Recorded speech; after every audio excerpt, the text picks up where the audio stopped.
అనకాపల్లి లోక్సభ అభ్యర్థిగా టీడీపీ నుండి చింతకాయల విజయ్ గారి పేరు గట్టిగా వినిపిస్తోంది. చాలా మంది నాన్ లోకల్స్ వచ్చి అక్కడ ఎంపీస్ చేశారు. వాళ్ళకి ఒక అవగాహన ఉండదు.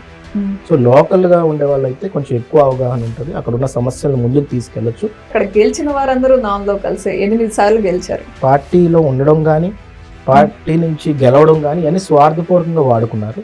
అది పొలిటికల్ సిస్టమ్ లో అది మంచిది కాదు. కానీ మంగళగిరిలో లోకేష్ గారు కూడా నాన్ లోకలే.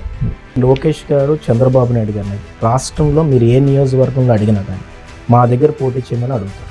విడుదల రజనీ గారు గట్టిగా ఫైర్ అయ్యారు. టీడీపీ వాళ్ళే ఇలా మహిళల్ని అగౌరవపరుస్తూ మాట్లాడతారు. ఈ రోజు వాళ్ళకి స్క్రిప్ట్ వస్తుంది. ఆ స్క్రిప్ట్ ని బట్టి వాళ్ళు మాట్లాడతారు. అనకాపల్లి విషయానికి వస్తే మీరు అబ్జర్వ్ చేసింది ఏంటి నియోజకవర్గాల్లో? ఇక్కడ షుగర్ కేన్ ఫ్యాక్టరీ క్లోజ్ అయిపోతే ఇప్పుడుకొచ్చి ఎవరు మాట్లాడలేదు.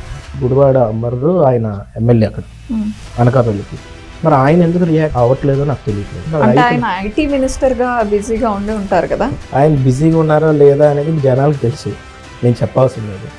సో ఆయన ఏం పని చేస్తున్నారు, ఎన్ని ఐటీ కంపెనీస్ వస్తున్నాయి అందరికీ తెలుసు. కానీ లోకల్ గా నర్సీపట్నం నియోజకవర్గానికి వస్తే ఉమాశంకర్ గణేష్ గారు ఇన్కాపబుల్ ఇన్కంపిటెంట్ లీడర్. అసలు బుర్ర లేకుండా ఎవరైనా ఎమ్మెల్యే అవుతుంది. పర్ఫెక్ట్ ఎగ్జాంపుల్ తన. గాంజా ఇష్టం వచ్చినట్టు వెళ్ళిపోతుంది. అరికట్టే వాళ్ళు మనిషి లేదు. ఈ విషయాల్లో మీ పేరు కూడా వచ్చింది. నాకు తెలిసిన ప్రతి ఒక్కరికి తెలుసు. నేను స్మోక్ చేయను, తాగను, ఏ అలవాట్లు లేదు. నేను టీ టోటల్.